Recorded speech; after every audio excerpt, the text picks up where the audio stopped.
Hey guys, Melinda Haynes, license number 102308. I had a question from Elizabeth regarding supervision. And I talked to her a little bit, so I think I answered her question, but I thought her question was such a great idea. I wanted to make a video about it. So Elizabeth was asking about supervision and kind of what does that look like and how does the supervisor know if the intern or associate has clinical skill, like what they're doing in their therapy practice, and how do we help refine that so that as they're moving forward, they're increasing their skill and improving their therapeutic techniques. So the way it happens is there's a number of ways. Okay, so the supervisor may sit in with you during your sessions and then kind of maybe give you feedback, either probably not during the session because that might be a little awkward for the client, but might pipe in if they see you struggling or if something needs to be asked or said or talked about. Or they may have you sit in with them during their sessions with their clients. And so you get to see the supervisor in action with their client. You can see how therapy goes down. The fun thing is when your supervisor is suddenly like, here's the ball, and like tosses you the therapy ball, metaphorically speaking, and you have to then take over the therapy session. At least that's what happened to me. My supervisor did that. Maybe it's just being mean. I don't know. But I would have to pick up like where he left off. I'd have to pick up like right there and be like, okay, here we are. And that actually that kept me on my toes for real. But anyways, another way is the two-way mirror, the mirror, like where there's a mirror, you can, like, it looks like a mirror from one side and then you can see through it on the other side. You see it on like CSI and stuff like that, but you can have it actually in a therapy room so that there can be people, whether it's your supervisor or all your cohort of trainees or interns or associates that are going through, getting their hours with you. They're also maybe sitting there watching your session with your client as well.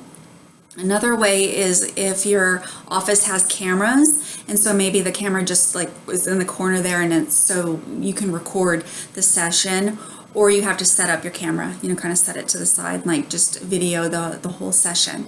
Now, regardless of which way your supervisor is watching your sessions with your clients, the client knows about it beforehand and has signed a document stating, I understand that I'm working with an intern and my session will be either like videotaped or watched or whatever the case may be. So they know. Okay, so if you're a client, you don't have to worry about people like creeping and stalking you in your therapy sessions. If they're doing it legally, they have already informed you, they've already told you that, this is going to be happening and you've already given your permission. So those are the ways that supervisors are able to interact with actual real therapy sessions and therapy clients when they're working with associates, or also called interns, or used to be called interns. That's how they do it.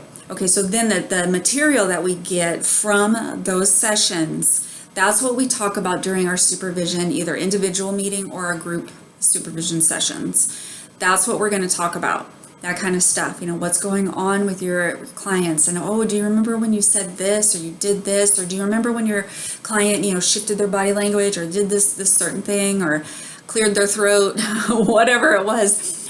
What could you have done differently?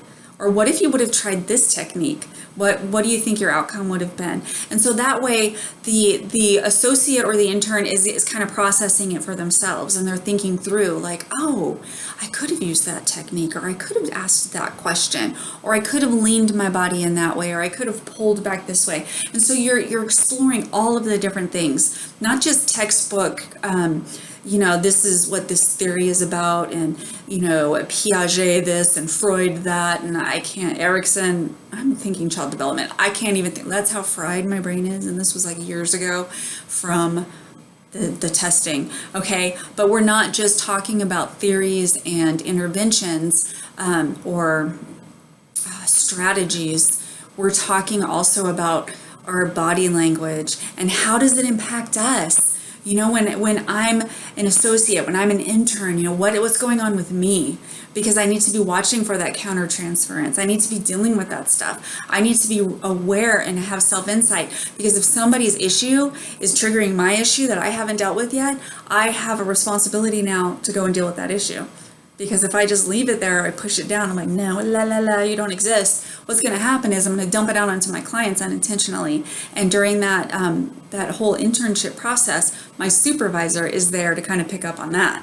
Like, I see you're having a reaction to this client. Or I see that over the past several weeks, during our supervision meetings, you brought up this specific client and you've had this kind of, these words to use to describe this client. So let's take a look at that from your perspective. What does this mean to you?